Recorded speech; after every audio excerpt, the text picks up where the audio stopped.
మరి ప్రకటన గ్రంథంలో భాగం చదువుతాం. ప్రకటన గ్రంథం బుక్ ఆఫ్ రెవల్యూషన్ చాప్టర్ 21. ప్రకటన గ్రంథం 21వ అధ్యాయం. ప్రకటన గ్రంథం 21 18వ వచనాన్ని మనం అందరం కలిసి చదువుతాం. Book of revolution 21st chapter 18th verse. Let us read all together. మనం కలిసి చదువుతాం. ఆ పట్టణపు ప్రాకారము సూర్యకాంతములతో కట్టబడిన పట్టణము స్వచ్ఛమైన స్ఫటికంతోనూ సమానమైన శుద్ధ సువర్ణంగా ఉన్నది. తిరిగి 21వ వచనం కూడా కలిసి చదువుతాం. 21. దాని 12 గుమ్మములు 12 ముత్యములు, ఒక్కొక్క గుమ్మము ఒక్కొక్క ముత్యంతో కట్టబడి ఉంది. పట్టణపు రాజవీధి శుద్ధ సువర్ణమైన స్వచ్ఛమైన స్ఫటికమును పోలి ఉన్నది. తిరిగి ఇంకొక పోర్షన్ చదువుదాం. 17వ అధ్యాయం మొత్తం. బుక్ ఆఫ్ రెవల్యూషన్ చాప్టర్ 17 17వ అధ్యాయం తీసుకుంటాం. 17వ అధ్యాయము 4వ వచనాన్ని మనందరం కలిసి చూద్దాం. 4th verse. ఆ స్త్రీ ధూమ్ర రక్త వర్ణములు గల వస్త్రం ధరించుకొని బంగారంతోనూ రత్నములతోనూ ముత్యములతోనూ అలంకరింపబడినై హేయమైన కార్యములతోనూ తాను చేయుచున్న వ్యభిచార సంబంధమైన అపవిత్ర కార్యములతో నిండిన ఒక సువర్ణ పాత్రను తన చేత పట్టుకుని ఉండెను. మనం చదివినటువంటి 2 పోర్షన్స్ లో నిజానికి మనం 21st chapter చదివినప్పుడు ఒక సిటీ గురించి చెప్పబడింది. అది ఏంటంటే ఆ సిటీ పేరు నూతనమైన యెరూషలేము. నిజానికి ఈ యెరూషలేము, నూతనమైన యెరూషలేము గొర్రెపిల్ల యొక్క భార్య. ఒక మాటలో ఆమె కూడా ఒక స్త్రీయే, ఒక మాటలో చెప్పాలంటే. సో ఇప్పుడు 17th chapter మనం చదువుకున్నప్పుడు రీసెంట్గా చదువుకున్న పోర్షన్ ఇక్కడ ఒక స్త్రీ గురించి చెప్పబడింది. ఈ స్త్రీ కూడా ఒక సిటీయే, అది బాబిలోన్ సిటీ. ఒక మాటలో చెప్పాలంటే బబులోను. 2 సిటీలు, 2 స్త్రీలు. ఇక్కడ మనం యాక్చువల్గా గమనించాల్సిన విషయం, 2 స్త్రీలు చూడటానికి దాదాపు ఒకేలాగా ఉన్నట్టు మనకు కనబడతారు. వాస్తవానికి they look seems very similar అన్నమాట. ఒక మాటలో దే సీమ్స్ వెరీ సిమిలర్. గమనించండి, విషయం ఏంటంటే నూతనమైన యెరూషలేము అనే ఆ స్త్రీ ఎట్లా ఉందంటే బంగారంతో ఉంది, ఇంకా ముత్యాలు ఉన్నాయి, మరి అదే సమయంలో ప్రశస్తమైన రాళ్ళు ఉన్నాయి. గమనించండి, అక్కడ మనం చదువుకున్నాం 21వ వచనం, 21వ అధ్యాయంలో 18వ వచనం. ఆ పట్టణపు ప్రాకారము సూర్యకాంతములతో కట్టబడిను, పట్టణము స్వచ్ఛము స్ఫటికంతో సమానమైన శుద్ధ సువర్ణంగా. అంటే బంగారం ఉంది, ప్రశస్తమైన రాళ్ళు. కింద వచనాలు క్లియర్గా ఉంటాయి. 12 పునాదులు ఇవ్వండి. ఆ సిటీకి పునాదులు 12 ప్రశస్తమైన రాళ్ళు. సో ప్రశస్తమైన రాళ్ళు ఒక మెటీరియల్, బంగారం ఒక మెటీరియల్, తర్వాత ముత్యం పడవ అదొక మెటీరియల్. చూడండి, అదే వచ్చిన కింద వచ్చిన చూడండి, అది 21st verse. దాని 12 గుమ్మములు 12 ముత్యాలు, ఒక్కొక్క గుమ్మము ఒక్కొక్క ముత్యంతో కట్టబడి. So 3 kinds of materials has been used. గమనించండి, ఒక మాటలో చెప్పాలంటే ఈ 3 మెటీరియల్స్ మన 17వ అధ్యాయం చదువుకున్న ఆమె కూడా ఉన్నాయి. మీరు గమనించండి, చూడండి ఆ వచనం చూద్దాం. 17వ అధ్యాయము 4వ వచనం. ఆ స్త్రీ ధూమ్ర రక్త వర్ణముల వస్త్రం ధరించుకొని బంగారంతోనూ రత్నములతోనూ ముత్యములతోనూ అలంకరింపబడింది. చూసారా? సో ఈ 3 ఇక్కడ ఉన్నాయి, అక్కడ ఉన్నాయి. వాస్తవానికి చాలా కన్ఫ్యూజన్. ఎవరు మంచోళ్ళు, ఎవరు మంచోళ్ళు కాదు. వాస్తవానికి ఎవరు నిజమైన వాళ్ళు, ఎవరు నిజమైన వాళ్ళు కాదు. ఇక్కడ నిజం చెప్పాలంటే ఇక్కడ ఉన్నటువంటి సిమిలారిటీ ఇంకా ఎంత గొప్పగా ఉంటుందంటే, ఇక్కడ కూడా ఒక సిటీయే, అక్కడ కూడా ఒక సిటీయే, ఇక్కడ ఒక స్త్రీయే, అక్కడ కూడా ఒక స్త్రీయే. నిజం చెప్పాలంటే నూతనమైన యెరూషలేము తన యొక్క భర్త పేరు ఏం పేరు అంటే ప్రభు అయిన యేసుక్రీస్తు. ఇక్కడ ఉన్నటువంటి ఈ 17వ అధ్యాయంలో ఈ అమ్మాయికి భర్త ఎవరి పేరు తెలుసా? ఆ అబ్బాయి పేరు కూడా యేసుక్రీస్తే. నిజం చెప్పాలంటే నిజం. క్రూర మృగం. ఒక మాటలో చెప్పాలంటే వాడి గురించి ఏం రాబడిందంటే వీడు అబద్ధ క్రీస్తు, క్రీస్తు విరోధి. అంటే వీడి పేరు కూడా ఏంటి? క్రీస్తే. ఒక మాటలో చెప్పాలంటే ఈ రెండింటికి ఎలా difference కనుక్కుంటాం? How can you find the difference between these 2 cities? గమనించండి, ఎలా చెప్పగలరు? మీరేమన్నా సెన్స్ చేశారా? నేను అడిగితే మీరు ఏమైనా చెప్తారా? వాస్తవానికి 2 పోర్షన్లో చదివాము. ఈ 2 పోర్షన్లో హ్యావ్ యూ ఫైండ్ ఎనీథింగ్? ఎవరైనా హ్యావ్ యూ ఫౌండ్ ఏదైనా కనిపెట్టారా? వాస్తవానికి గమనించండి. ఫర్ ఎగ్జాంపుల్ నేను చెప్తా. వాస్తవానికి విషయం ఏంటంటే 21st chapter చదివినటువంటి ఆ అమ్మాయి లేదా ఆ స్త్రీ, ఆ సిటీ ఎలా ఉందంటే బంగారాన్ని తనలో ఇముడ్చుకుంది. గమనించండి, బంగారాన్ని ఇముడ్చుకుంది. ఆ పట్టణంలో ఉంది. ఆ పట్టణం ఎలా కట్టబడిందంటే సూర్యకాంతాలతో కట్టబడింది. గమనించారా? బిల్డ్ అయింది అంటే ప్రశస్తమైన రత్నం అతను ఆగులోంచి తొలగించడం అసాధ్యం. గమనించండి, ఈ బిల్డింగ్ కట్టబడింది ఈ స్టోన్స్తో. ఈ స్టోన్లు విడదీయడం కుదిరిద్దా? కుదరదు. అలాగే ముత్యాలు ఎలా ఉన్నాయంటే గుమ్మాల కింద పెట్టేశారు. గమనించండి, అంటే ఆ గుమ్మాలు విడదీయడం కుదరదు. కానీ 17th చాప్టర్లో ఉన్నటువంటి ఈమె ధరించుకోనుంది. ఎప్పుడు కావాలంటే అప్పుడు తీసి పక్కన పెట్టేసింది. గమనించండి, చూడడానికి ఈమె ఇట్లా కనపడుతుంది, నిజానికి ఇద్దరు సిమిలర్గా ఉన్నారు. ఒక ఆమె మరి యేసు ప్రభుని భర్తగా కలిగి ఉంది, ఇంకొక ఆమె కూడా చూడడానికి ఎవరైతే మోసపోవడానికి సిద్ధంగా ఉన్నారో ఆమె కూడా ఈయన కూడా యేసు ప్రభు అని చెప్పుద్ది. వాస్తవానికి ఈ రెండు విషయాలు కూడా అంత్య దినాల్లో ఉన్నటువంటి క్రైస్తవుల్ని మిస్లీడ్ చేయడానికి చాలా కన్ఫ్యూజన్గా ఉంటాయి. వాస్తవానికి నిజానికి గమనించండి, క్రైస్తవత్వం అనేది అది ధరించుకోవడానికో లేదా పైకి కనపడడానికో కాదు, అది అనుభవించడానికి, కలిగి ఉండడానికి. ఇది చాలా సామాన్యమైన పాయింటే కావచ్చు. గమనించండి, ఆ బంగారం కానీ, అక్కడ ఉన్నటువంటి ముత్యాలు కానీ, అక్కడ ఉన్నటువంటి మన ప్రశస్తమైన రాళ్ళు కానీ 21వ అధ్యాయంలో ఉన్నటువంటి ఆమె జీవితంలో ఇంపార్ట్ అయిపోయింది. ఆమె జీవితం నుంచి అందులోంచి బయటికి తీయలేదు. ఒక మాటలో చెప్పాలంటే, ఉదాహరణకి మనం తిన్న ఆహారం కొద్దిసేపటికి మన లోపల రక్తంతో కలిసిపోయి అరాయించబడి జీర్ణించబడి మనకు బలంగా తయారైపోయింది. అందులోంచి విడదీయడం అనేది అసాధ్యం ఇంకా. గమనించండి, కానీ ఇక్కడ ఒక ఆమె ఉంది. ఈమె ఎవరంటే తెలుసా? బంగారాన్ని కలిగి ఉంది, ఇంకా ముత్యాలను కలిగి ఉంది, ఇంకా అదే సమయంలో ప్రశస్తమైన రాళ్ళు కలిగి ఉంది. బట్ కానీ కేవలం ధరించుకొని ఉంది అంతే. గమనించండి, బయటికి కనబడుతున్నాయి ఈ మూడు కూడా కనబడుతున్నాయి.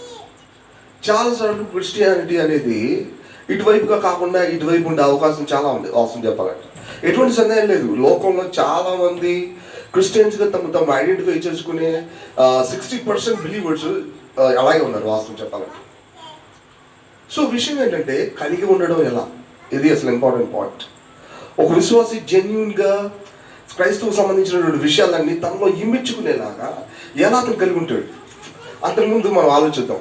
బంగారం దేనికి సాదృశ్యం? బంగారం అంటే ద నేచర్ ఆఫ్ గాడ్, దేవుడి యొక్క స్వభావానికి గుర్తు. ఫర్ ఎగ్జాంపుల్, ఇనుము ఉంది. ఆ ఇనుముకున్న స్వభావం ఏంటి? ఇనుమే. ఒక మాటలో చెప్పాలంటే కదా, ఇనుము చెక్కలాగా మారలేదు, చెక్క ఇనుములాగా మారలేదు. ఆ ఇనుముకున్న ఐరన్కి ఉన్న సబ్స్టాన్స్ ఏంటంటే ఐరన్. ఒక మాటలో చెప్పాలి, దాని మూల పదార్థం ఐరన్. ఒక మాటలో. సో చెక్కకున్న మూల పదార్థం చెక్కే, మానవుడుకున్న మూల పదార్థం పాపమే. ఒక మాటలో చెప్పాలంటే వెరీ క్లియర్గా. సో విషయం ఏంటంటే, దేవుడికి ఉన్నటువంటి సబ్స్టాన్స్, ఆయనకున్న నేచర్ ఏంటో తెలుసా? పరిశుద్ధత. గుర్తుపెట్టుకోవాలి, ఆయన పరిశుద్ధతకు మినహాయించి ఏ పని చేయలేడు.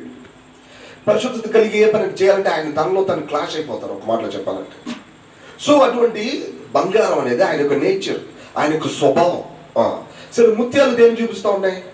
మీరు చూడండి, శుద్ధ సువర్ణం అని ఇక్కడ రాసింది కదా. సరే, శుద్ధ సువర్ణం అంటే యాక్చువల్గా బంగారం అని చెప్పారనుకోండి, దాని అర్థం ఏంటంటే బంగారంతో పాటు ఇంకేదో మెటల్ యాడ్ అయిందని అర్థం. కానీ శుద్ధ సువర్ణం అంటే ఇంక దాంట్లో వేరే మెటల్ లేదు, అది పూర్తిగా ఆ యొక్క దాంట్లో ఏంటంటే ఆ కొలింలో చెల్లింది అనమాట వాస్తవానికి. అంత శుద్ధ సువర్ణం. సో ఇప్పుడు పడవలస దగ్గర ముత్యాల దగ్గరికి వచ్చామనుకోండి, ఈ ముత్యాలు ఎట్లా వస్తాయి వాస్తవానికి గమనించండి. ఆల్చెప్ప ఉంటుంది, ఆల్చెప్పలో ఒక జీవి ఉంటుంది.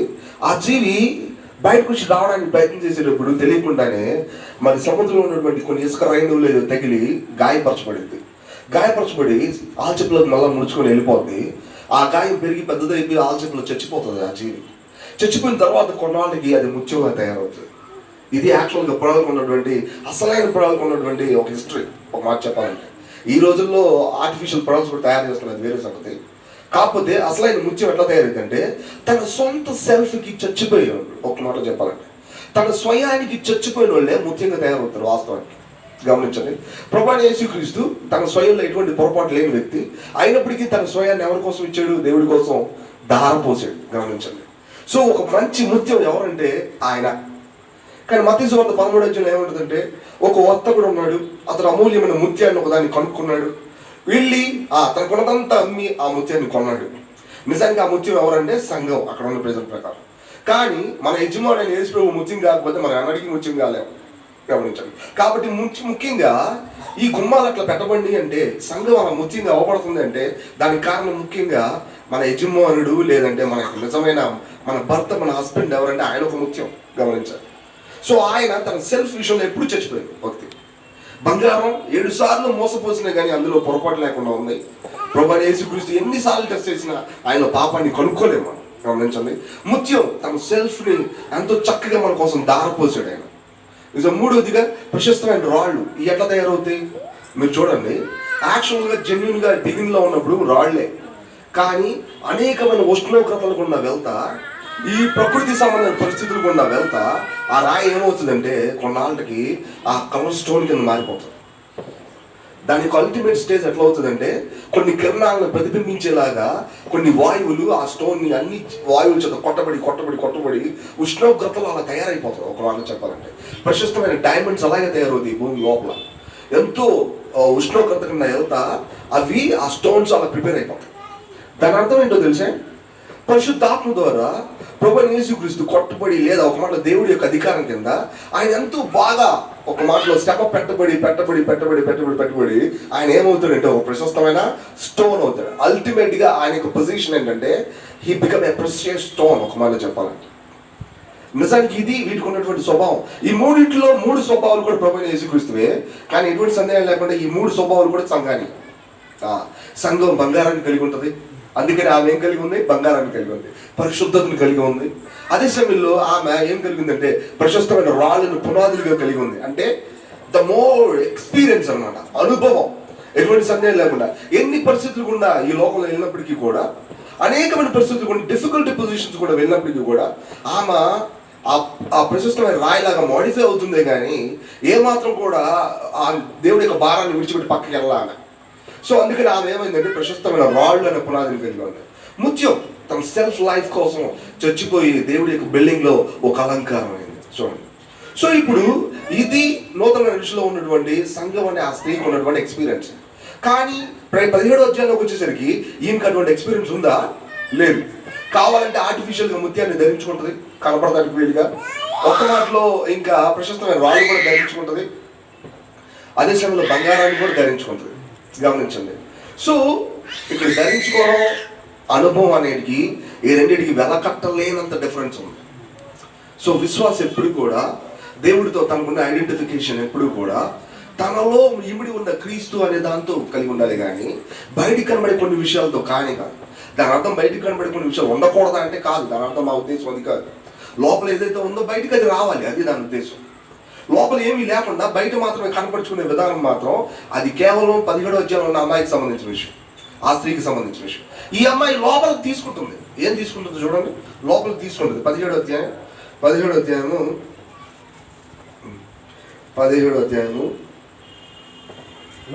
6వ వచనం చూడండి. పరిశుద్ధుల రక్తము చేతను యేసు యొక్క హతసాక్షుల రక్తము చేతను మత్తిల్లి ఇండుటే చూచి తిని. చూసారా? వాస్తవానికి ఆమె చేతిలో ఒక పాత్ర ఉంటుంది, అందులో తాగుతూ ఉంటుంది. ఆమె తాగుతున్నప్పుడు ఎటువంటిదంట తాగేది? పరిశుద్ధుల రక్తం తాగుతుందంట. ఆమె లోపలికి తీసుకుంటుంది అంటే వాస్తవానికి పరిశుద్ధులు చంపుతుందా, అది దాని అర్థం. ఈమె కూడా ఒక సిటీ. ఇంక మాట చెప్పాలంటే నూతనమైన యెరూషలేము ఒక సంఘం, ఈమె కూడా ఒక సంఘమే చెప్పాలంటే. ఈమె కూడా యేసుని వెంబడించే సంఘమే. ఈ సంఘం చివరికి ఈ రెండు క్లాష్ అవుతున్నాయి. ఒకటి జెన్యూన్ చర్చ్, ఇంకొకటి ఆర్టిఫిషియల్ చర్చ్. ఈ రెండు కూడా ఒకదానికి ఒకటి పోటీ పడుతున్నాయి. చాలాసార్లు మనం ఏమనుకుంటామంటే క్రైస్తవులకు వ్యతిరేకంగా వేరే వేరే మతాలు వస్తాయని అనుకుంటాం. అవన్నీ గుర్తొచ్చి మాటలే. చివరికి వచ్చేసరికి క్రైస్తవులకు వ్యతిరేకంగా క్రైస్తవులే అవుతారు. గుర్తుపెట్టుకోవాలి ఈ విషయం. గమనించండి. అబద్ధ క్రీస్తు, నిజమైన క్రీస్తు, వీళ్ళిద్దరు పోరాటంలోకి వస్తారు. నిజమైన సంఘం, అబద్ధమైన సంఘం, ఈ రెండు పోరాటాలకు వస్తాయి. నిజమైన సిటీ, అబద్ధపు సిటీ, ఈ రెండు పోరాటాలకు వస్తాయి. ఏది కన్ఫ్యూజన్? గమనించండి. వాడు కూడా చచ్చిపోయి 3వ రోజు లెగుస్తాడు. గమనించండి. ఎంతమంది వెంబడించరు? వాడు కూడా చచ్చిపోయి 3వ రోజు. అందుకే రాసి ఉంటుంది బైబిల్లో, ఆ 10 తలంలో 7 కొమ్ములు కలిగిన 7 తలంలో 10 కొమ్ములు కలిగినటువంటి ఆ క్రూర మృగానికి చూడండి ఒకసారి 13వ అధ్యాయం, ప్రకటన గ్రంథం 13వ అధ్యాయం, Book of Revelation chapter 13. ఎవరైనా ఫైన్ వచ్చేసి చదవచ్చు. 13:3 చూడండి. 13:3 దాని తలంలో ఒకదాని చావు దెబ్బ తగిలినట్టు, అయితే ఆ చావు దెబ్బ మారిపోయింది కనుక వెళ్ళుచు. చూసారా? దాని అర్థం చావు దెబ్బ అంటే అది కూడా చచ్చిపోయింది మళ్ళీ బతికింది అని అర్థం. చూడండి 17వ అధ్యాయం దగ్గరికి రండి. మళ్ళీ అక్కడ కూడా ఇలాంటి మాట ఉంది, క్లారిటీ ఉంది. చూడండి 11వ వచనం చూడండి. 11వ వచనం 17, 11. ఉండినదియు ఇప్పుడు లేనిదినైనా ఈ క్రూర మృగము ఆ 7గురితో పాటు ఒకరినైంది, తానే 8వ రాజుకు. ఇక్కడ చాలా పెద్ద మర్మం ఉంటుంది. 7 రాజులు ఉన్నారు. 7 రాజులు వాడు కూడా ఒకడు, అంటే అబద్ధ క్రీస్తు. కానీ ఈ చచ్చిపోయి మళ్ళీ 8వ రోజులాగా వస్తాడు. మళ్ళీ దాని అర్థం అదే, 8వ రోజులో మళ్ళీ అబ్బాయి అవుతాడు. కానీ చచ్చిపోయిన ఆత్మ కాదు, వేరే ఆత్మతో అవుతాడు. గమనించండి, చాలా విప్లవాత్మకమైన ఆత్మతో వస్తాడు. చరిత్రకారులు చాలా చెప్పారు, న్యూరో ఆత్మతో వస్తాడు, అది ఇది అని చెప్పారు. గమనించండి, మన పాయింట్ అంతా ఏంటంటే చివరి దినాల్లో మనం ఉన్నాం. ఏది కరెక్ట్ కాదని మళ్ళీ డిఫైన్ చేయగలగాలి. మన అనుభవంలో దాన్ని గుర్తించగలగాలి. వాక్యమే అందరూ చెప్పేది, ఎటువంటి సందేహం లేదు. కానీ which is right and which is wrong, we should find it. లేకపోతే కనుక మనం దేన్ని ప్రాక్టీస్ చేస్తున్నామో, దేనికోసం మనం త్యాగం చేస్తున్నాము, దేనికోసం మనం లైఫ్ని పణంగా పెడుతున్నాము మనకు అర్థం కాదు. గమనించండి. సో విషయం అంతా ఒకటే, దేవుడి యొక్క లేఖనం ఎప్పుడు కూడా మన అనుభవంలో ఉండేలా జాగ్రత్త పడే క్రైస్తవుడు నిజమైన క్రైస్తవుడులా ఉంటాడు. దేవుని యొక్క విషయాలన్నీ కూడా లేదా మాట్లాడడానికి వినడానికి మాత్రమే పరిమితం చేసాడు అంటే నిజంగా అతను మోసపోయే అవకాశం ఎంతైనా ఉంది నాకు చెప్పాలంటే. కాబట్టి గుర్తుపెట్టుకోవాలి, క్రైస్తవులకు సంబంధించిన ప్రతి అనుభవం కూడా తన వ్యక్తిగతంలో అనుభవించే వైపుగా చూడగలగాలి. తిరిగి జన్మించడం తన అనుభవంలో అది చూసాడా లేదా, ఇది అడగాల్సిన ప్రశ్న, అసలైన విషయం. లేదంటే ఎప్పుడు చూ క్రైస్తవుల ఒక మాటలో గమనించండి. ఇట్లాంటి చాలా స్ట్రైకింగ్ వర్డ్స్ అన్నమాట. చాలా మంది నిజం చెప్పాలంటే, నేను ఒక ఆయన కలుసుకున్నప్పుడు కడపలో, ఆయన పేరు కూడా రెడ్డి గారే, నాతో కొంచెం సన్నిహితం కలిశాడు. రెడ్డి గారు, మీరు ఎప్పుడు తిరిగి జన్మించారు అంటే, ఆయన ఎవరో తెలిసే, మా అమ్మ నాన్న కూడా దేవుడు పెట్టలేమన్నా, నేనెందుకు తిరిగి జన్మించమన్నాడు. వాస్తవానికి గమనించండి, ఏమన్నాడు, ఇక్కడ నాకేం అర్థం కాలేదు, ఏం చెప్పాలో అర్థం కాలన్నాడు. ఇదేంటి, ఎవరి కాలికి తిరిగి జన్మించడం కదా. మీకు తెలుసో లేదో, ఫారెన్లో ఇలాంటి సిద్ధాంతాన్ని గట్టిగా ఎత్తిపట్టి చూపించే వాళ్ళు చాలా మంది ఉంటారు. తిరిగి జన్మించడం అవసరం లేదని చెప్పుకునే వాళ్ళు స్పీకర్లుగా చాలా మంది ఉన్నారు అక్కడ. ఒకరోజు ఏం జరిగిందంటే, ఒక దైవజనుడు వాళ్ళ ఇంటికి వెళ్ళిన తర్వాత ఆయనకి 3-4 కూతుర్లు ఉన్నారు. ఆయన కూడా స్పీకరే, సోఫాలో కూర్చున్నాడు. తిరిగి జన్మించడం అవసరం లేదు అని గట్టిగా మాట్లాడే వ్యక్తి ఆయన. సో అందుకని ఈయన అడుగుతుంటే ఏమన్నాడంటే, మీ పేరేంటండి? మిస్టర్ లూయిస్ అని చెప్పాడు. సరే, మీ కూతురు పేరు ఏంటండి? Mary Louise. ఇంకొక ఆమె పేరు జోనీ లూయిస్. ఇంక అట్లా లూయిస్ అనే పదం అక్కడికి వచ్చింది. సరే, ఇప్పుడు అక్కడ కుక్క పిల్ల ఉంది, దానికి పప్పి లూయిస్ అని పెడదామా అన్నాడు. ఏమని పెడదాం? పప్పు అట్టంటే పెడతారు, నా పేరు ఎందుకు పెడతారు అంటే, అదేంటంటే మా ఇంట్లో పుట్టలేదు అది. మరి మీ పేరు పుడితేనే మీకు పెడతారు, మరి ఈ కుక్క పిల్ల పుట్టలేదు, మరి దానికి అట్ట పెడితే మీరు ఒప్పుకోలేదు. అలాంటప్పుడు తిరిగి జన్మించకుండా క్రీస్తు యొక్క జీవితంలోకి ఎట్ట అవుతారు వాస్తవానికి? ఇది చూడండి, తిరిగి జన్మించడం అవసరం లేదండి ప్రతి ఒక్కరికి కూడా. పొరపాటుతో కూడిన విషయం అనేది ఈ ఉదాహరణ చెప్తుంది వాస్తవానికి. గమనించండి. సో విషయం ఏంటంటే, తిరిగి జన్మించడం అనే విషయాన్ని అనుభవంలో గుర్తుపట్టకపోతే, they are in 17th chapter, వాళ్ళు 17వ అధ్యాయంలో ఉన్నారు. ఒక వాళ్ళు చెప్పాలంటే మేబీ వాళ్ళు తమ ఐడెంటిఫై చేసుకోవచ్చు క్రిస్టియన్స్ కాదు, బట్ కానీ వాళ్ళు అక్కడే ఉన్నారు వాస్తవాన్ని. సో విషయం ఏంటంటే, అసలు సమస్య ఎలాగా నూతన యెరూషలేమని ఈమె ఆయన్ని అలా ఇముడ్చుకోగలిగింది? That is a question that we have to ask. మనం అడగాల్సిన అసలైన క్వశ్చన్ ఏంటంటే, ఎలా ఈమె ఇముడ్చుకుంది? ఇప్పుడు చూడండి, ఇప్పుడు యోహాను సువార్త 20 అధ్యాయంలోకి వెళ్దాం. యోహాను సువార్త 20 అధ్యాయం. యోహాను సువార్త 20 అధ్యాయము. యోహాను సువార్త 20 అధ్యాయము 19వ వచనం.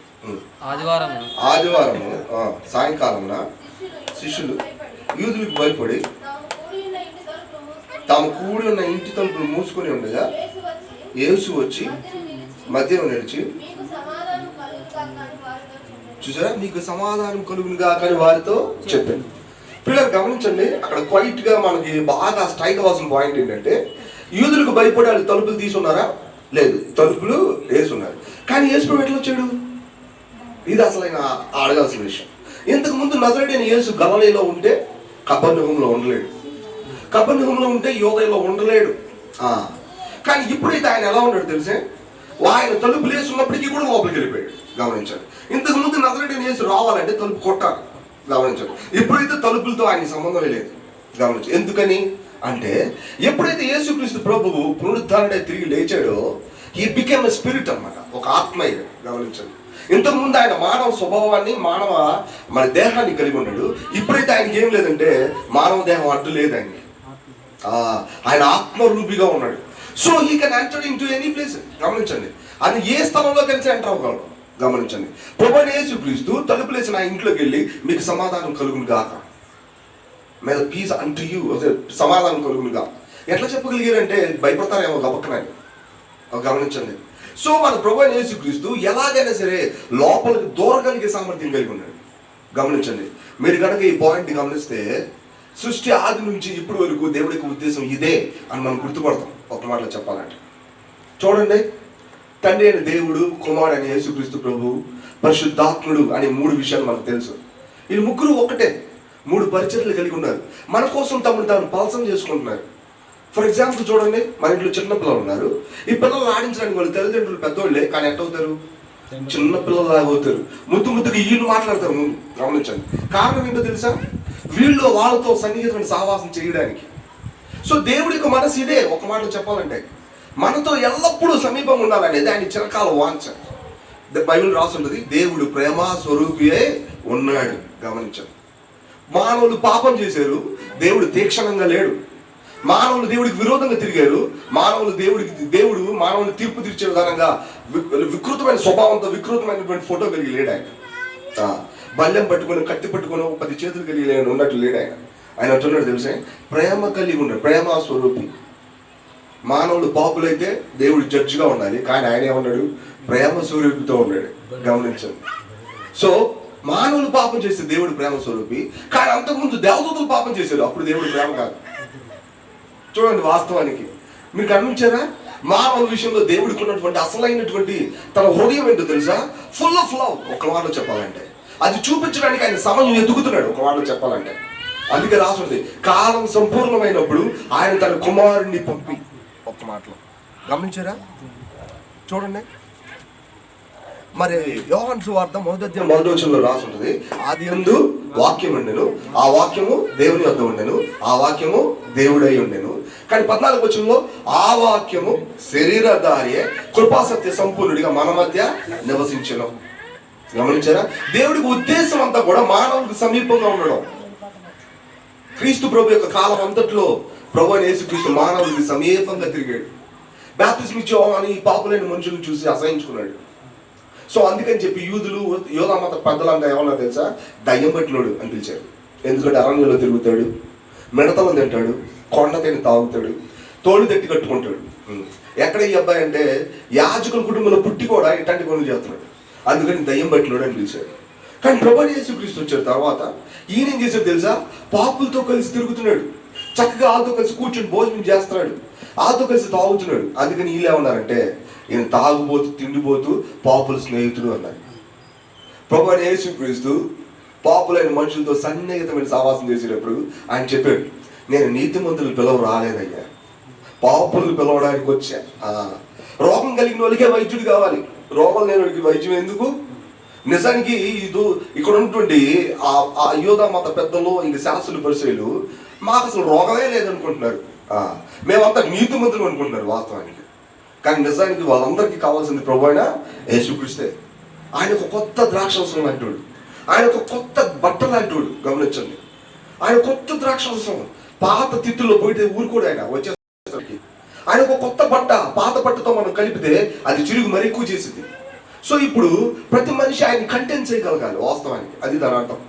సో దేవుడికి ఉద్దేశం అంతా ప్రభువైన యేసుక్రీస్తులో ఈ ప్రజలకి సన్నిహితంగా ఉండడం.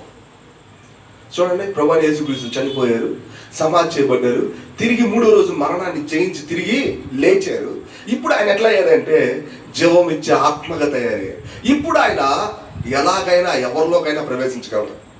నూతన యెరూషలేముకు ప్రవేశించింది ఎవరు అంటే ప్రభువైన యేసుక్రీస్తు. ఎంత గొప్ప సత్యం అది. నూతన యెరూషలేములో ప్రవేశించగలిగే ప్రతి ఒక్క విశ్వాసిలోకి ప్రవేశించింది ఎవరంటే ప్రభువైన యేసుక్రీస్తు. ఈ సత్యాన్ని గమనించండి. క్రిస్టియానిటీ ఎప్పుడు కూడా ప్రభువైన యేసుక్రీస్తు యొక్క రాకడతో బిగిన్ అవుతుంది. ఒక మాట చెప్పాలంటే ప్రభువైన యేసుక్రీస్తు తనలోకి వచ్చే రాకడతోనే అతనికి జీవితం మొదలు చేయబడింది. చూడండి, మన సువార్త చాలా మందికి ప్రకటిస్తాం, కానీ ఎంతమంది నిజంగా పాపాలు ఒప్పుకుంటున్నారు? నిజంగా అక్కడ పాపాలు ఒప్పుకునే వాళ్ళు చాలా మంది ఉన్నారు, కానీ పాప క్షమాపణ రావట్లా. కన్నీళ్ళతో ఒప్పుకునే వాళ్ళు ఉన్నారు, కానీ నిజానికి పాప క్షమాపణ రావట్లా. కానీ ఎందుకు అంటే ఒకటే, హృదయం తెరవబడి తమ చిత్తంతో పరిపూర్ణంగా చేయట్లే ఆ విషయం. నరకాన్ని చూసి భయపడి దేవుడి దగ్గర వచ్చిన వాళ్ళు చాలా మంది ఉన్నారు. దేవుడి వాక్యాన్ని విని ఏదో రకంగా ఈ రక్షణ సంపాదించుకున్న వాళ్ళు అనుకునే వాళ్ళు చాలా మంది ఉన్నారు, కానీ నిజంగా తమ హృదయాన్ని తెరిచి ఉంచేలా దేవుడి సహాయాన్ని కోరుకోవాలని ఎంతమందికి తెలిసింది? ఈరోజు పొద్దున్న వాక్యంలో మాట చెప్పాను. వాస్తవానికి ఏంటంటే అది మనం కనుక నిజంగా ప్రభువుని గురించి, దేవుడి గురించి, ప్రేమను గురించి తెలిస్తే నరకాన్ని చూసి భయపడమంట. ఏమంటో తెలుసా? ప్రభు, నువ్వు నరకాన్ని పంపించినా పర్వాలేదు, నేను మాత్రం నీతోనే ఉంటాను. ఎందుకో తెలుసా? ఆయన ప్రేమ అలాంటిది. వాట్ బ్యూటిఫుల్ సెన్స్ అది. చూడండి, కనికరం చూపువారు ధన్యులు, వాళ్ళు ఏం పొందుతారంటే కనికరమే పొందుతారు. ఈ కనికరం ఎలాంటిది చూడండి ఒకసారి. యాకోబు రాసిన పత్రిక 2వ అధ్యాయం 13వ వచనం. యాకోబు రాసిన పత్రిక 2వ అధ్యాయం 13వ వచనం. యాకోబు పత్రిక 2వ అధ్యాయం 13వ వచనం. కనికరం చూపని వాడు కనికరం లేని తీర్పు పొందును, కనికరము తీర్పును మించి. చూసారా? కనికరం అంటే తీర్పును చూసి నువ్వెంత అంటదంటే ఒక మాటలు చెప్పాలి. చూడండి, కనికరం అంత గొప్పదే. ప్రభువైన యేసుక్రీస్తు అందుకే అన్నారు, తండ్రి వీరేం చేయుచున్నారో వీరు ఎరగరు. ఒక మాటలో ఫుల్ ఆఫ్ కంపాషన్ ఆయన. చూడండి, కుష్ఠవ్యాధి కలిగిన వాడు కొండ నుంచి ప్రసంగం ముగించిన తర్వాత కిందకు వస్తుంటే ఆయన దగ్గరకు వచ్చి, నీకు ఇష్టమైతే నన్ను శుద్ధిగా చెయ్యి అనగానే ప్రభు ఏమన్నా తెలుసా? ఆయన కనికరం పొంది కనికరంతో కదిలి ఒక మాటలు చెప్పాలి.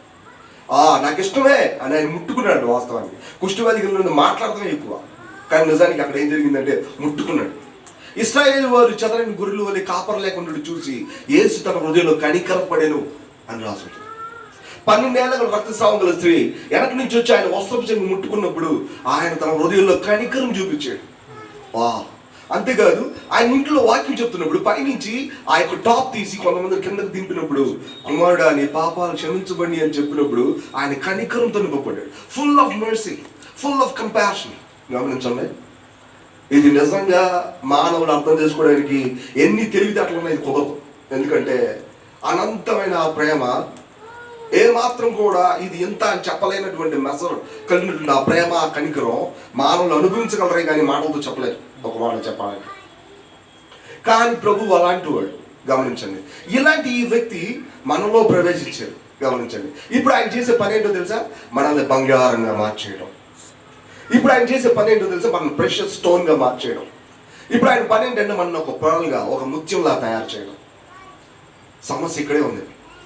ముత్యంగా మారాలంటే స్వయాన్ని చచ్చిపోవాలి.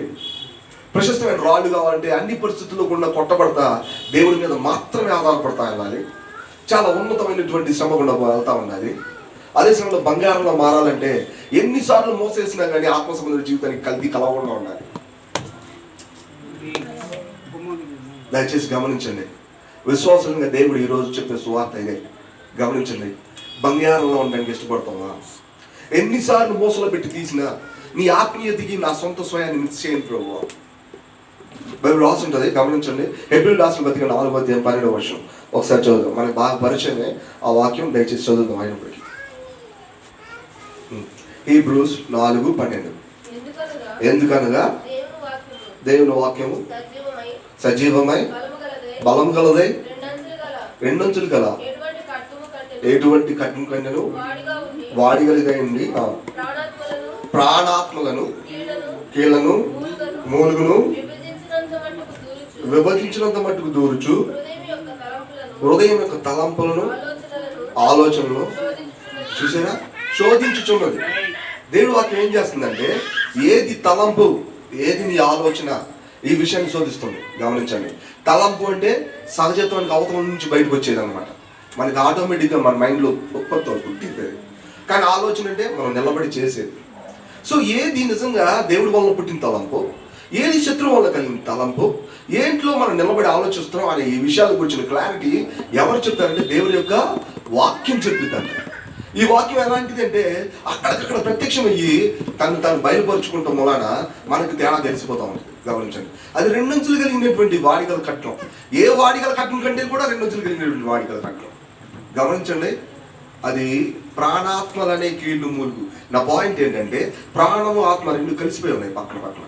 వీటి చూడడానికి ఒకేలా ఉన్నాయి, కానీ ఆత్మ వేరే, ప్రాణం వేరే. ప్రాణం స్వయాన్ని ఉత్పత్తి చేసింది, ఆత్మ దేవుడి యొక్క భారాన్ని ఉత్పత్తి చేసింది.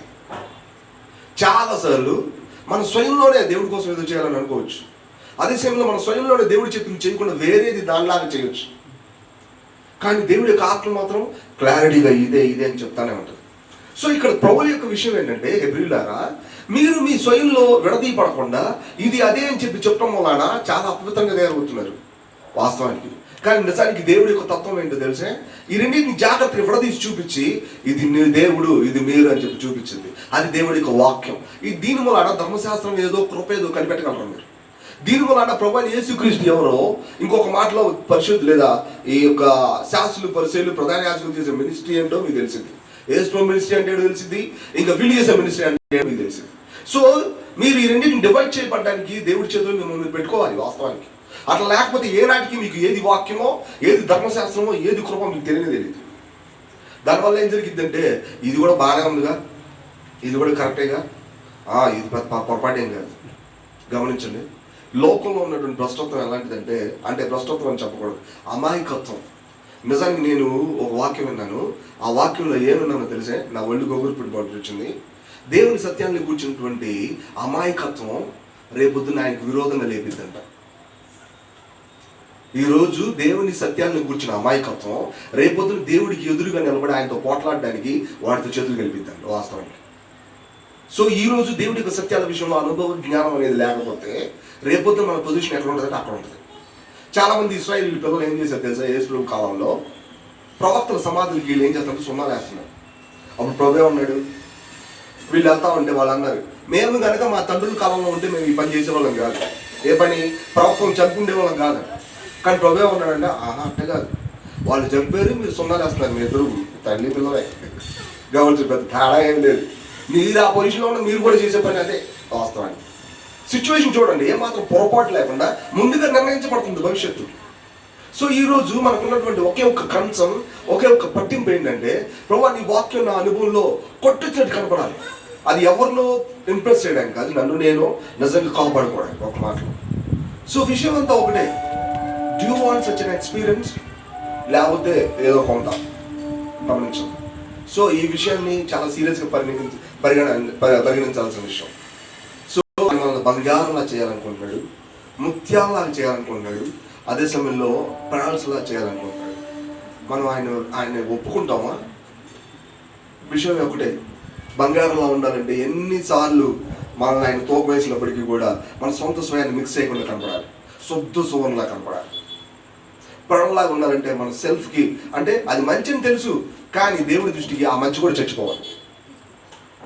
ప్రభువైన యేసుక్రీస్తు శిలువ దగ్గరికి వచ్చినప్పుడు, తండ్రి నీ చిత్తం అయితే గిన్నె నా యొద్ద నుండి, ఆ మాట చాలా మంది పొరపాటుని చెప్తారు. ప్రభువైన యేసుక్రీస్తు తనలో కూడా కొంత బలహీనత కలిగి ఉన్నాడు, అందుకే ఆ మాట చెప్పాడు అన్నట్టు అంటారు. కానీ విషయం అది కాదు. కానీ ఈ భూమి మీదకి సిలువ వేయబడడానికే వచ్చాడు. అయినప్పటికీ కూడా ఆ సిలువ వేయబడటం అనే విషయంలో తనేదో అలవాటు ప్రకారం సిలువ వేసుకోవడానికి వెళ్ళిపోడు. దేవుడి చేత రూఢిగా రుజువుపరచబడినప్పుడు మాత్రమే తన సొంత ఇష్టాన్ని ఆయన చెప్పుకుంటాడు. అది దాని అర్థం. అంటే తన సొంత స్వయం మంచిదే, కానీ దానికి కూడా ఇది చచ్చిపోతాడు. గమనించండి, మనకు తెలిసిన మంచి చేయడంలో చాలా గట్టిగా ఉంటాం కదా మనం. నేనే తప్పు చేయడం రా, నేను కరెక్ట్గా చేసాం, కానీ దేవుడు చాలాసార్లు దాన్ని శరీరం అని పిలుస్తాడు. మనకు తెలిసి గుర్తుపెట్టుకోవాలి, ఇది నా చిత్తం కాదు. నా లైఫ్లో నేను మా ఇంట్లో ఏదైనా తప్పు జరిగితే బాప్టిజం ఇచ్చే వల్ల గట్టిగా వాదించాను. నిజానికి వాళ్ళు కోపంతో ఉండేవాడు. నాకు చాలా రోజులు అర్థం కాలే. నేను చాలా బాధపడి నేను బయటకు వచ్చి ప్రార్థన చేస్తూ ఉంటే దేవుడు చెప్పింది ఒకటే, ఏంటో తెలిసే, నువ్వు చేయాలనుకుంది మంచిదే, కానీ అది నా చిత్తం కాదు. అప్పుడు ఎలా ఉందో తెలిసే, ప్రభు నా కళ్ళ ముందు చెడు జరుగుతుంది, మంచి చెప్పాలని ఉంది, బట్ కానీ నేను నీ మీదే ఆధారపడతా. నువ్వు ఎంతవరకు నాకు సహాయం చేయగలవో నేను అంతవరకే నేను సహాయం చేస్తాను. నేను ఒకరోజు రైల్వే ట్రాక్ పక్కన పడుకున్నటువంటి ఒక వ్యక్తి దగ్గరికి వెళ్ళి చాలా బాధపడి తింటానికి లేదని చెప్పి, డ్రెస్ కూడా లేదని దూరం సైకిల్ వేసుకొని, ఎక్కడంటే రైల్వే స్టేషన్ నుంచి పరమ సెంటర్ ఇంటికి వెళ్ళి నేను బట్టలు తీసుకొచ్చి నా కొత్త బట్టలు అబ్బాయికి ఇస్తే, నేను నా కళ్ళ నీళ్ళు వచ్చాను అబ్బాయి పరిస్థితి చూసి తట్టుకోలేకపోతున్నాను. నా మానవత్వంలో నేను ఎక్కువ ఫీల్ అవుతున్నాను. తినడానికి ఇడ్లీ తీసుకెళ్ళి నేను రోడ్డు మీద అబ్బాయి నోట్లో పెడుతుంటే అందరూ నా ఇంక విచిత్రంగా చూశారు. విషయం ఏంటంటే ఆ అబ్బాయి కూడా నన్ను అలాగే చూశాడు. వాస్తవం ఏంటంటే ఆ అబ్బాయి కూడా నన్ను అలాగే చూశాడు. ఎందుకంటే ఎక్కడ దొరికాడు నాకంటే పిచ్చుల్లాగా ఉన్నాడు వాస్తవానికి. తర్వాత నేను బాధపడతా కళ్ళ నీళ్లు తుడిచేసుకొని సైకిల్ మీద మళ్ళీ నేను ప్రార్థన చేసుకుంటూ వస్తే దేవుడు ఎవరు తెలిసే ఇది నీ ఇంట్రెస్ట్ నా ఇంట్రెస్ట్ కాదు. ఒకే ఒక మాట. ఈ రోజుకి రోడ్డు మీద చాలా మంది బెగ్గర్స్ అంటే కొన్నిసార్లు డబ్బులు అడుకుంటూ వెళ్ళినప్పుడు వాళ్ళకి వెయ్యాలో లేదో ముందు వెంటనే ప్రార్థన చేయడం జరిగిపోతుంది. ప్రభు నిజంగా నేను వెయ్యాలా వద్దా, ఈ లోపల కళ్ళు వెళ్ళిపోతే నేను ఏం చేయలేను. ఒకవేళ అక్కడే ఉంటే కనుక ఒకవేళ వెయ్యాలనే మనసు ఇంకా అలాగే ఉంటే కనుక చేద్దాం. సో ఇది మనలో ఉన్న తెలిసిన మంచిని కూడా దేవుడికి అప్పచెప్పడం. లేకపోతే మనం ఏనాటికి ఇప్పడంలో ఉన్నాం మంచి ముత్యం కానే. సో ఇప్పుడు ఇక్కడ ప్రశస్తమైన రాళ్ళు. ఈ రాళ్ళు ఎలా ఉంటుందో తెలిసే ఇది చాలా గొప్ప విషయం. ప్రభువు యేసుక్రీస్తు ఏ పాపం చేశాడని ఆయన శిక్షణ విధించాడు, ఏ పాపం చేయలేదు. కానీ ప్రభు ఏమంటారంటే ఇంకొకరికి జీవం అవ్వాలంటే తప్పు చేయని ఈ వ్యక్తి యొక్క జీవం ఖర్చు పెట్టబడాలి. గమనించండి, ఇది దైవికమైన నియమం. లేకపోతే ఇంకొకరి జీవం ఎక్కడి నుంచి వచ్చింది? దేవుడేమి అన్యాయంగా ఇంకొకరి జీవంలోకి నడిపించలేడు. వాళ్ళ పాపాన్ని చూసి చూడనట్టు విడిచిపెట్టలేడు. అతని పక్షంగా ఎవరు క్రయం చెల్లిస్తారు? మధ్యవర్తిత్వం ఎవరు చేస్తారు? వాస్తవానికి ఇది దేవుడు ఎప్పుడు చూసేది. ప్రభువైన యేసుక్రీస్తు మధ్యవర్తిత్వం గురించి చెప్పాలంటే ఆయనే మీడియేటర్. గమనించండి, ఆయన ఏ తప్పు చేయలేదు, కానీ తప్పు చేసిన ప్రతి వారి కొరకు శిక్షణ విధించాడు. పౌలు ఏమంటాడు చూడండి, ఒక మాట 2 కొరింథీయులు 5వ అధ్యాయం. 2 కొరింథీయులు 5వ అధ్యాయం. ఈ మాట చూసి మనం ముగించేసుకుందాం. 2 కొరింథీయులు 5వ అధ్యాయం.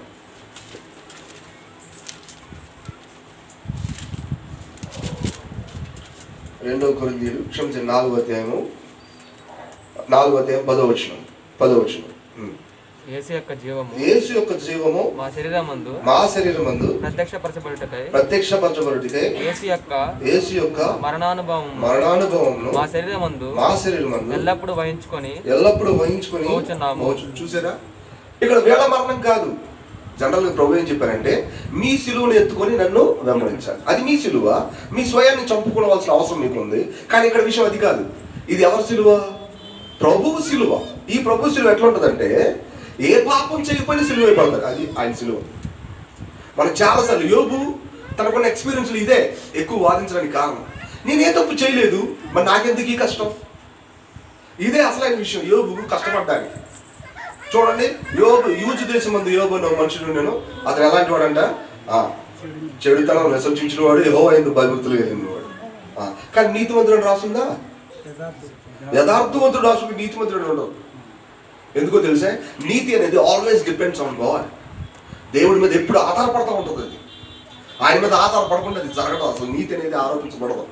సో యోబు ఆ చివరి గడిలో కూడా దేవుడి మీద ఆధారపడాల్సింది. అది చివరిలో జరిగింది. ఏమన్నాడంటే యోబు, వినికిడి చేత నిన్ను కూర్చొని వార్త నేను ఒకప్పుడు విన్నా, ఇప్పుడైతే నిన్ను కళ్ళారా చూస్తున్నాను, అందుకని దుమ్ములో ధూళిలో పడి కూర్చొని మూలుగుతూ పశ్చాత్తాపడుతున్నానయ్యా.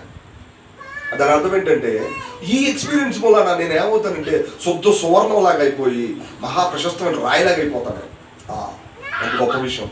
మనం చాలాసార్లు ఒప్పుకో, నాకే ఎందుకు ప్రభు ఇది. మేడం దైవంలో ఒక ఆమె ఉంది, తన జీవితంలో చాలా పెద్ద మినిస్ట్రీ చేసింది. ఆర్సీఎం బ్యాక్గ్రౌండ్ ఆమె ఏ ఒక్క వ్యక్తితో మాట్లాడినా ఆ అమ్మాయి తిరిగి జన్మించేది. అటువంటి పవర్లు ఆమెలో ఉండేది. దెయ్యాలు వెళ్ళిపోయినాయి కాదు ఇక్కడ విషయం. ఆమె ఎవరితో మాట్లాడితే ఆమె తిరిగి జన్మించేది. గమనించండి, వ్యక్తి పవర్ కలిగిన వ్యక్తి రాగానే దెయ్యాలు వెళ్ళిపోతున్నాయి కాదు ఇక్కడ విషయం, తిరిగి జన్మించేసేవాడు. ఒక మాట గమనించండి, ఇది సచ్ ఏ వండర్ఫుల్ పవర్ అనమాట. ఆమె చెప్పింది ప్రతిరోజు తన యొక్క ప్రార్థనలా చేసేదంట, ప్రభువా నా కళ్ళ ముందు ఉన్నటువంటి భారమైన నీ వేలిని, నన్ను ప్రతికూలంగా బాధ పెట్టి నీ వేలిని ముద్దు పెట్టుకోవడం నాకు నేర్పించాయా అని చెప్పాను. ప్రతిరోజు ఆమె చాలా అందంగా ఉండే స్త్రీ. ప్రతి ఒక్క వ్యక్తి ఆ అమ్మాయిని టీచ్ చేసేవాడు. అమ్మాయిని బాధ పెట్టేవాడు. ఆ స్త్రీ చాలా కష్టపడేది. ఆమె అన్ని కష్టాలు కూడా వెళ్ళినప్పుడు ఆమె ఎంత పవర్లా తయారైందంటే ఆమె ముట్టుకుంటే చాలు భవిష్యత్తు తప్పేసేది అందరికీ. అలాంటి గొప్ప వ్యక్తి. దాదాపు 18th century 17th century నాకు సరిగ్గా గుర్తులేదు వాస్తవానికి. ఆ బ్యాక్గ్రౌండ్ ఆర్షియం బ్యాక్గ్రౌండ్ మళ్ళీ గమనించండి. విషయం ఏంటంటే ఆమె చెప్పిన గొప్ప మాట, నా కళ్ళ ముందు ప్రతిరోజు ఎదురయ్యే ప్రతికూలమైనటువంటి నీ యొక్క అధికారం కలిగిన నీ చెయ్యి నా మీద నుంచి తీసేయని నేను అడగను, దాన్ని నేను ముద్దు పెట్టుకుని కౌగులించుకుంటా. తద్వారా నేను ఏమవుతాను తెలుసా? మిక్కిలి పవర్ఫుల్ అవుతా. చాలా సార్లు ఇటువంటి ఎక్స్పీరియన్స్ ఓ లోకల్ బిలీవర్కి అందుబాటులో ఉందనో, లేదంటే వాళ్ళు వెతకాల్సింది ఇదే అనో బోధించబడకపోవడం కూడా కొంచెం కష్టమే వాస్తవం చెప్పాలంటే. ప్రభుకు స్తోత్రం, మనకు బోధించబడతాయి. సో గమనించండి, ఈ 3 రకాల వ్యక్తిత్వాలు మన ప్రభువైన యేసుక్రీస్తు ద్వారా మనకు అబ్బుతాయి. అప్పుడు మనం ఏమవుతామంటే నూతనమైన యెరూషలేములో ఒక భాగం అవుతాం, ఒక ప్రెషియస్ స్టోన్ అవుతాం, ఓ చక్కటి గుమ్మం అవుతాం, ఓ చక్కటి విషయం అవుతాం. గమనించండి, మనల్ని ఆయన అక్కడ పెట్టును గాక. మన జీవితంలో ఇంకెవరికి తిరిగి జన్మించలేదా? మనం ఇప్పుడే చెప్పాలి ఏంటంటే, ప్రభువా నాలోకి రా, ప్రభువా నాలోకి రా. ఇదే బిగినింగ్. చూడండి, అందుకే యోహాను 12 అంటే వాళ్ళు దేవుని పిల్లలైపోయారు. ఆయన నామమందు విశ్వాసించిన ప్రతి వారు ఆయన పిల్లలైపోయారు. పిల్లలు ఎట్టవుతారు? తల్లిదండ్రుల నుంచి కొంత పంచుకొని పుడితేనే కదా పిల్లలు అవుతారు. సో ఇప్పుడు వీళ్ళు ఎలా పుట్టారంటే 13 వచ్చిన రాసి ఉంటుంది, శరీర ఇచ్చ వల్లనూ మనుషు ఇచ్చ వల్లనూ రక్తం వల్ల పుట్టిన వాళ్ళు కాదు, దేవుడు వాళ్ళ పుట్టారు. దాని అర్థం ఏంటంటే దేవుళ్ళలో ఉన్న ఒక అంశం వాళ్ళలోకి వచ్చింది. ఒక్క మాటలో చెప్పాలంటే తిరిగి లేచిన యేసు ప్రభు, పునరుద్ధారణ యేసు ప్రభు, మరణాన్ని జయించిన యేసు ప్రభు, నిత్య జీవానికి కారణమైన యేసు ప్రభు వాళ్ళ లోపలికి ప్రవేశించాడు. యాజ్ ద లైఫ్ కంటెంట్, ఒక జీవం యొక్క అంశం లాగా ఆ లోపలికి వెళ్ళాడు. వాళ్ళు ఇప్పుడు వాళ్ళల్లో యేసు ప్రభు పెరిగి పెద్దది అవుతూ ఉంటాడు, పెరిగి పెద్ద అవుతూ ఉంటాడు. క్రిస్టియన్ లైఫ్ ఎలాంటిది? వీళ్ళు పెరగడం కాదు, లోపల ఎవరిని పెంచాలి? ప్రభువుని పెంచాలి. వాస్తవానికి మనం ఎంతవరకు ఆయన మాట వింటామో అంతవరకు ఆయన స్వరం పెరుగుతూ ఉంటుంది, ఆయన యొక్క మరి అధికారం పెరుగుతూ ఉంటుంది. మనం కనుక ఇలాంటి అధికారం, ఇలాంటి స్వరాలతో పరిచయం లేకుండా క్రైస్తవ జీవితంలో బాహ్యంగా కనబడి కొన్ని విషయాలతో మిళితమై ఉన్నామంటే మేబీ మనం 17th చాప్టర్లో ఉన్న అమ్మాయితో ఉంటాం, నేను చెప్పలేను వాస్తవానికి. So this is time to make a decision.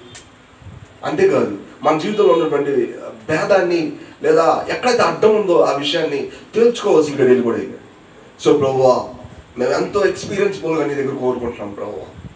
అంతేకాదు నిత్యమైన ఆశీర్వాదం, నూతన విషయం గురించి చదివితే ఇక ఎన్నటికి వెనక్కి తిరిగి చూసుకోలేనంత రీతిలో సంతోషమే సంతోషం. అక్కడ అన్నిటికంటే సంతోషకరమైన మాట నాకేమనిపించిందంటే ఆయన చూసిన ప్రతిసారి మనకు ఆయన కొత్తగా కనిపిస్తాడంట. చూడండి, మనం చదువుకున్న లేఖనాలే మళ్ళా కొత్తగా కనబడుతున్నాయి మనకి. అలాంటిది పరలోకంలో ఆయన చూసిన ప్రతిసారి కొత్తగా కనబడుతుంటే జీవజలాన్ని తాగినట్టే, ఆ జీవవృక్ష ఫలాన్ని తిన్నట్టే. ఇది ఎప్పటికీ జరుగుతుంది. సంవత్సరానికి 12 కాపులు కాసిందంట. ఆ జీవం అనేది ఎప్పటికీ పారుతానే ఉంటుందంట. ఇక్కడ ఇంగ్లీష్లో పాట ఉంటుంది, I'm living on the mountain under the cloudless sky. అంటే నేను పర్వత శిఖరం మీద జీవిస్తున్నాను, కానీ మేఘాలు లేని, మబ్బులు లేని ఆకాశం నాకు కనబడుతుంది. అంటే ఆకాశంలో వేసినప్పుడు డైరెక్ట్గా కనబడుతుంది నాకు. ఇంగ్లీష్ పాట, I'm living on the mountain under the cloudless sky, I'm drinking at the fountain that never shall run dry.